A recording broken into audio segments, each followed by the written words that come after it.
Eh bah dis donc, ça a pas l'air d'être la grande forme. Mais t'es qui, toi? Je suis ta conscience.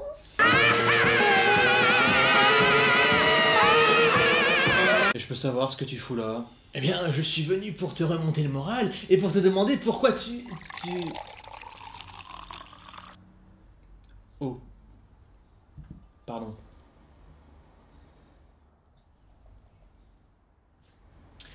Je disais donc que j'étais ta conscience et que j'étais là pour...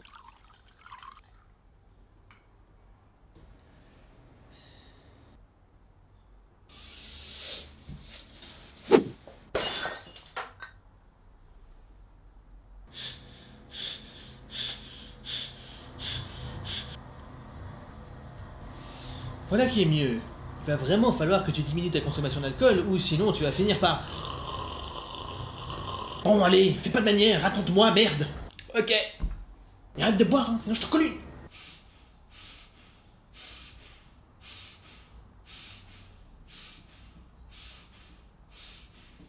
Est-ce qu'une conscience est censée pouvoir taper sur le corps qui la contient? Bon d'accord, ok, j'arrête de te faire chier. Qu'est-ce que tu veux savoir? La raison de cette baisse de régime?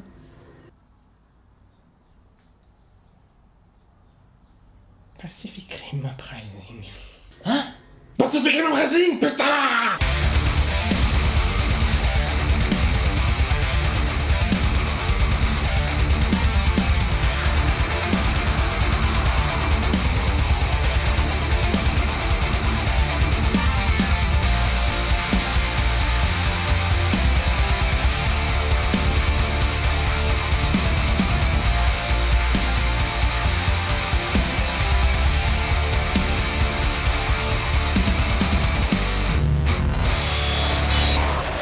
Et salut tout le monde et bienvenue dans Critical Hit, l'émission qui parle de films, mais pas seulement. Et aujourd'hui, comme vous l'aurez sans doute compris, on va parler de Pacific Rim. De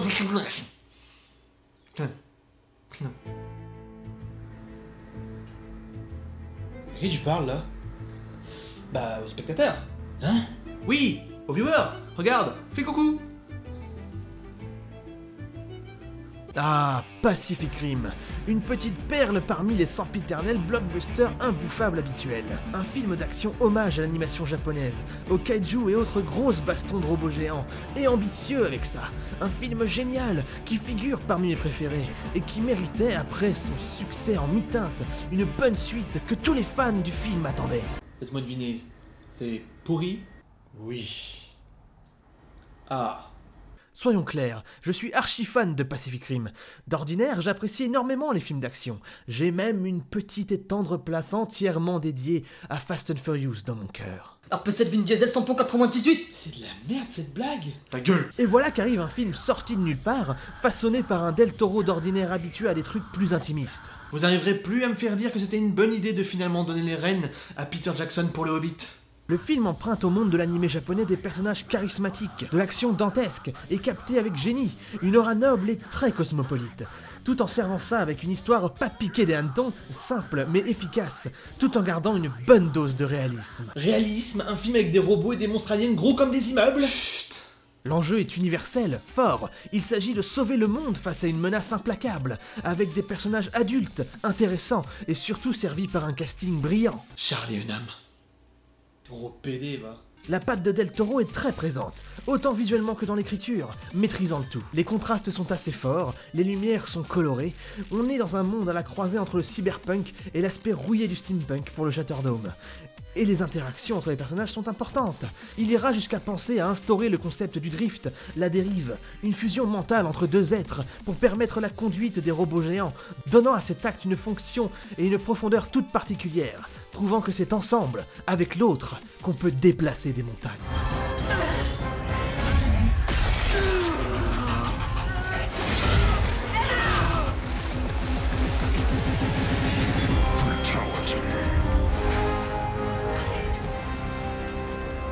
C'est beau, putain. Tarlouse. Les bastons sont géniales, les rebondissements classiques mais jouissifs, pas de Deus Ex Machina, des personnages qui meurent. Ouais, faut quand même le souligner, c'était pas tout à fait à la mode à l'époque encore. Des robots qui tapent sur les méchants venus de l'espace, mammouth.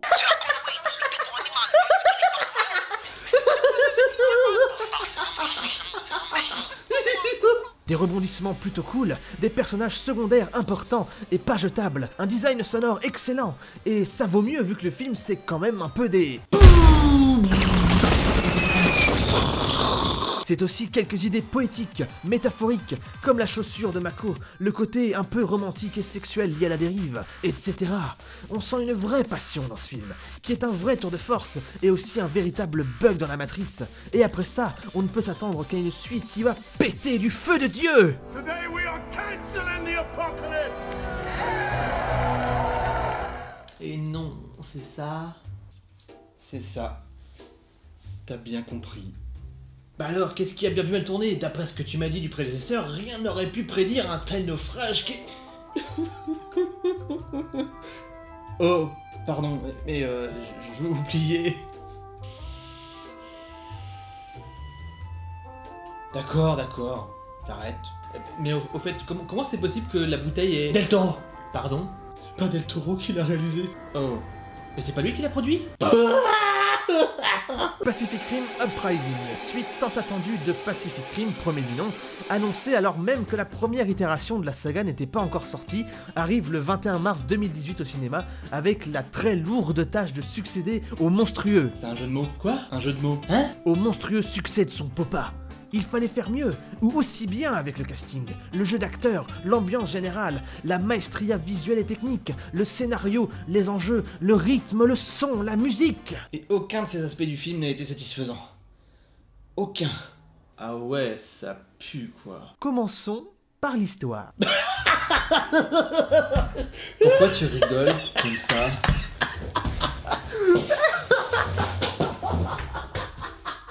Ça fait 10 ans que la brèche qui a donné son nom au premier film s'est résorbée et que l'humanité est censée être en paix. Le fils du marshal Pentecost, joué par John Boyega, est un espèce de rebelle qui vole des parties de Jaeger désaffectées pour gagner sa vie.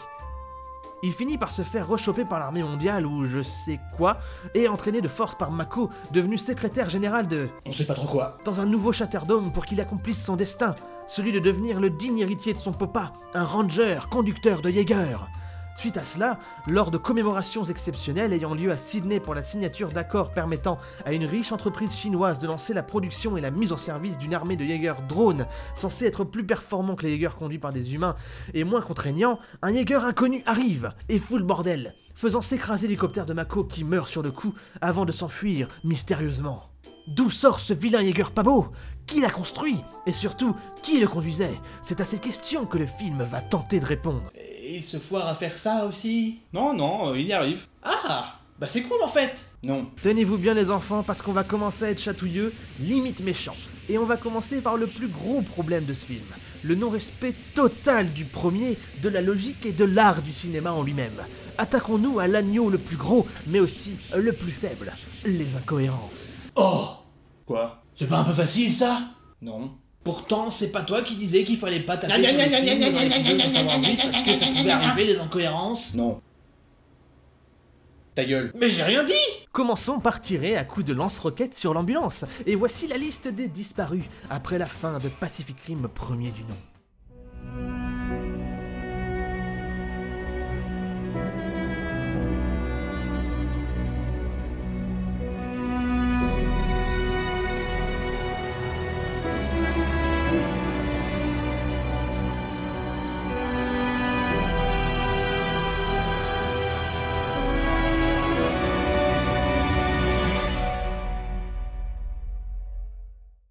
Ah, vous allez peut-être me rétorquer. Ah oui, mais c'était pas des personnages importants. Non mais vous êtes des gros cons ou quoi? Raleigh, héros trop cool du 1, Tendo, l'opérateur avec qui il est vraiment ami et qui s'occupe des drifts, de tous les conducteurs de Jaeger, Hercule, nouveau marshal après le sacrifice de Stacker, et Hannibal, putain de chaud, le mafieux à la tête du marché noir de reste de Kaiju. Ce sont pas des personnages de merde, hein, c'est juste que voilà, on s'en fout après tout. On a déjà fait revenir Rinko Kikuchi. Ça va? Et aussi Newt et Herman, alors pourquoi pas les autres? Le film a mis tellement longtemps à se mettre en route qu'ils auraient pu attendre de s'accorder pour le faire. Je veux bien qu'on passe le flambeau à d'autres personnages, mais supprimer cela, pouf, sans même en parler ne serait-ce qu'une seconde dans le film. Et surtout, Mako qui ne fait aucune mention de Raleigh, alors que ce dernier l'a quand même soutenu et a fait office de guide pour lui permettre de s'épanouir en tant que ranger. Mais bordel de merde! Tranquille, poto. Tiens, tu veux pas prendre tes pilules? Et tu sais c'est quoi le pire? Non. C'est pas fini. À la fin de Pacific Rim, la guerre est gagnée, la brèche s'est effondrée, le monde est redevenu pépère et tranquille, il faut juste le reconstruire. Les Jaegers n'ont plus lieu d'être, et de toute façon, il n'y en a plus un seul debout, vu que le Shatterdome contenait tous ceux qui étaient encore opérationnels, et j'invente pas, c'est dit dans le film. Mais dans ce film-là, on apprend d'une, que la production des Jaegers a été relancée, Alors qu'on en voit un seul qui est réellement neuf, excepté la refonte de Gypsy. et de deux, que de nombreux Jaegers d'avant la fin de la guerre étaient encore en état. Tiens, bois toi aussi. Ça ira. Merci. Bon. Soyons un minimum sympas et disons-nous que certains Jaegers étaient en mauvais état, mais réparables. D'accord, admettons. Mais c'est pas fini. Ah bon? Non.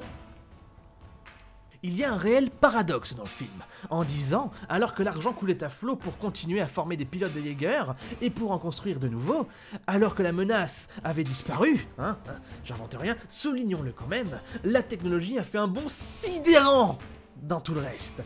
Des hélicoptères, mais non, espèce de grosse pédale! Des putains de vaisseaux avec des gros réacteurs! Des boutons, des manivelles dans les Jaeger. Terlouse! Mettez des hologrammes partout! Partout! Partout, partout, partout, partout, partout, partout. Il y avait des hologrammes dans le 1, je dois l'admettre, mais c'était par besoin de visualisation, pas d'interaction pour le fonctionnement des Jaeger. Là, on peut actionner des trucs via les hologrammes, il y a que ça de partout pour faire des jolies lumières et donner un aspect futuriste qui n'a pas sa place. Ce qu'il y avait de bien dans Pacific Rim, c'était la contradiction cyberpunk et steampunk, le pousser technologiquement évoluer aux côtés du vieux et du rouillé, ça donnait un charme fou au film, et ajoutait de l'ambiance, de la mise en scène, et là... On s'en bat les couilles, frère. C'est la Cara del Toro. Really, nigga? En 10 ans, et alors que l'argent est dilapidé dans des programmes de construction de robots géants et dans la reconstruction des villes, la technologie n'a pas pu faire un tel bond en avant. Et en parlant de technologie... On va parler de Madame Shaw, à la tête d'une entreprise tentaculaire de technologie Jaeger. Ça paraît un peu contradictoire avec ce que t'as dit juste avant. T'as tout compris. Dans le film, elle est celle qui propose de remplacer les Jaeger à pilote par des drones pilotés individuellement à distance.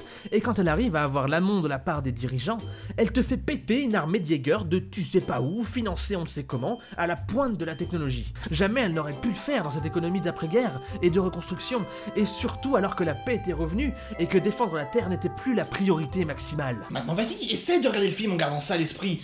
Tu sens remonter ce petit goût de vomi dans ta bouche? Oh. Voilà pour les incohérences qui te sortent du film. Et si on continuait avec tout ce qui rend ce film, en lui-même, pris en dehors de toute comparaison avec le 1, tout moisi du cul? Vas-y. Impressionne-moi. C'est parti. Dans son ensemble, ce film manque cruellement de ce qui faisait de son prédécesseur quelque chose d'original et de grandiose. Pense Marvel. Avengers? Exactement. Le film a subi un véritable lifting, une marvelisation et une tentative dégoûtante de fornication entre Transformers et les films Power Rangers de l'année dernière. Oh, Burk. Je le fais pas dire. Les enjeux sont minimisés, de l'humour lourdingue de collégiens attardés a été ajouté partout dans le film. Les personnages sont tantôt creux comme mon crâne, tantôt caricaturaux à l'excès, dans le sens désagréable du terme. Des ralentis inutiles et dégueulasses ont pris la place des scènes de combat décoiffantes. On nous a foutu des clins d'œil à la culture geek et internet. Mention spéciale pour Trollolo. Complètement inepte et cringe.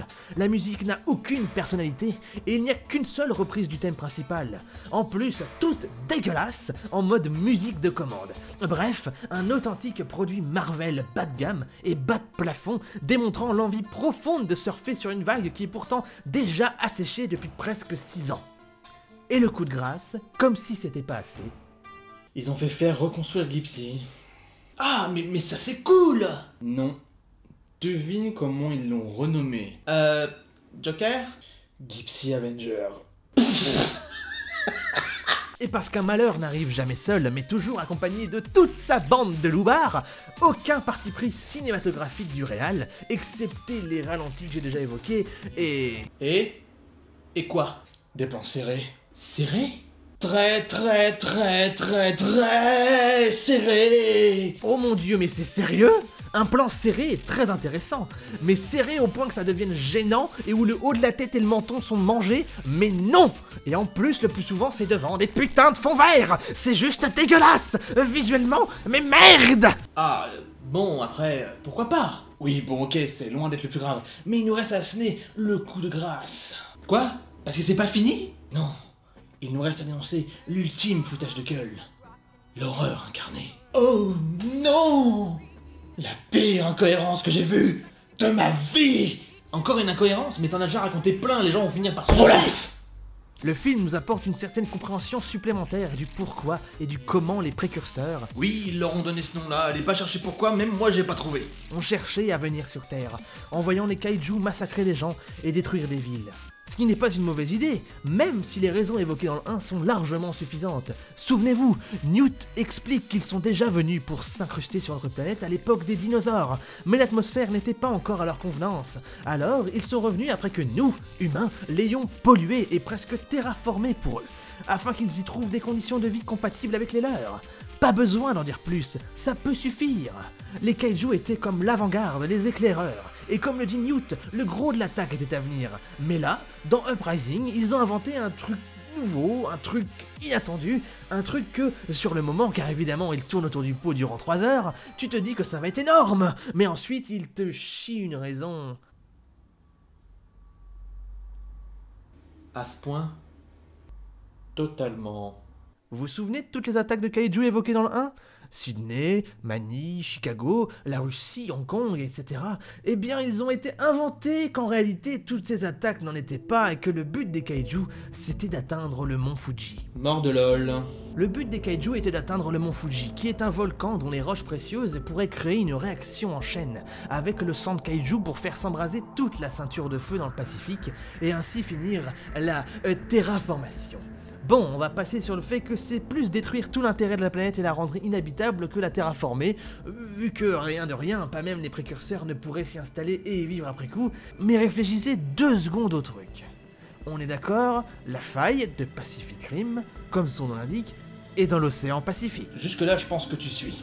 Attends, je prends des notes quand même. Alors, si les kaiju voulaient tous aller au mont Fuji, est-ce que vous trouvez ça normal qu'il y en ait qui aillent à Sydney, l'autre à Manille, un autre à putain de Chicago, d'autres en motherfucking Russie, 2 à putain de Hong Kong, 3 qui restent autour de la faille pour la protéger, et 1 au putain de Canada pour se battre avec le Jaeger de Raleigh?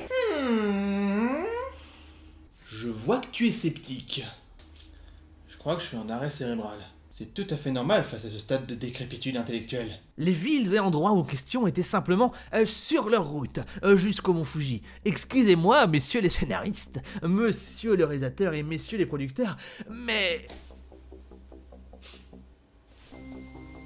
c'est physiquement impossible. Ça ne tient pas debout, ni assis, ni couché. C'est un fœtus, un truc mort-né qui a fini à la poubelle, juste pour faire un mini clin d'œil au Muto dans le dernier Godzilla.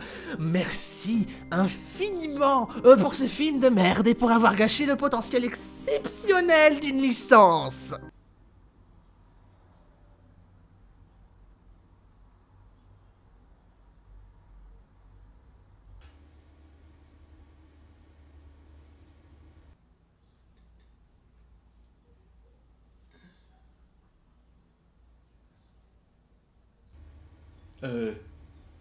Licence?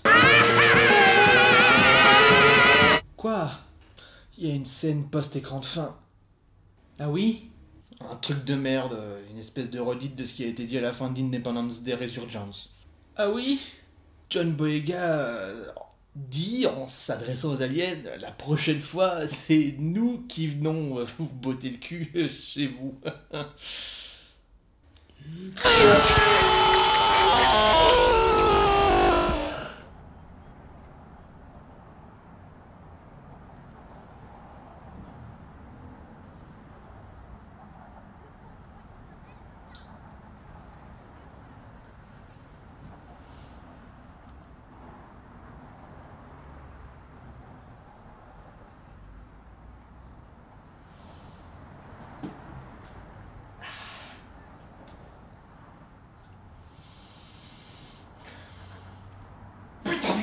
Tiens, prends ça dans ta gueule.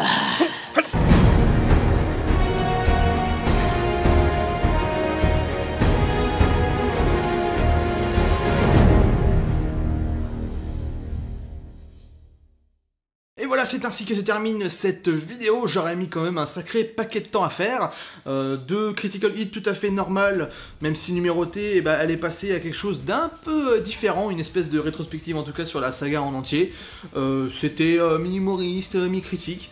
En tout cas, j'ai mis dedans tout ce qui me semblait le plus en accord avec la réalité et ma propre subjectivité, ce qui donne quelque chose de très très mauvais, hein, étant donné quand même que le film est passablement nul.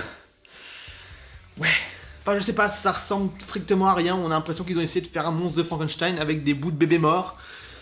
C'est dégueulasse. Donc voilà, je suis extrêmement déçu. Je vais aller me noyer dans l'alcool. Perso, je l'ai vu en IMAX, je sais même plus. Non, je crois que je lui ai même pas fait ce cadeau. Je l'ai vu en normal, et même en normal c'était à chier, parce que je sais pas si vous avez remarqué, mais dans l'IMAX tout est un petit peu magnifié, le son, la vision, tout ça, c'est beau, c'est propre et tout ça. Mais là je pense que même l'IMAX, même la sensation de s'en prendre plein la gueule tout le temps, ça aurait même pas pu sauver, ne serait-ce le film, le faire dépasser la moyenne. Je vais pas lui donner de note, parce que là en plus de toute façon c'est une émission qui est sur la saga en elle-même. J'ai très peur pour la suite, vraiment très peur. Et d'autant plus peur quand je me dis que quand même que c'est Del Toro qui a produit le film, donc au final c'est lui qui a donné le oui, hein, le yes do it, et le yes on le met en salle, donc je suis perdu. Mais qu'est-ce que t'as fait Guillermo, putain?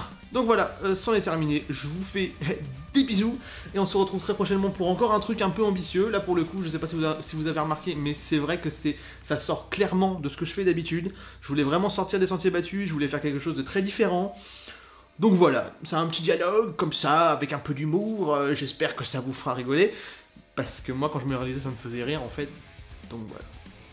Encore une fois, des bisous, si vous voulez bien, like, pouce bleu, partage, commentaire et surtout abonnement. On se retrouve dans une prochaine très bientôt. Das Dragon on duty.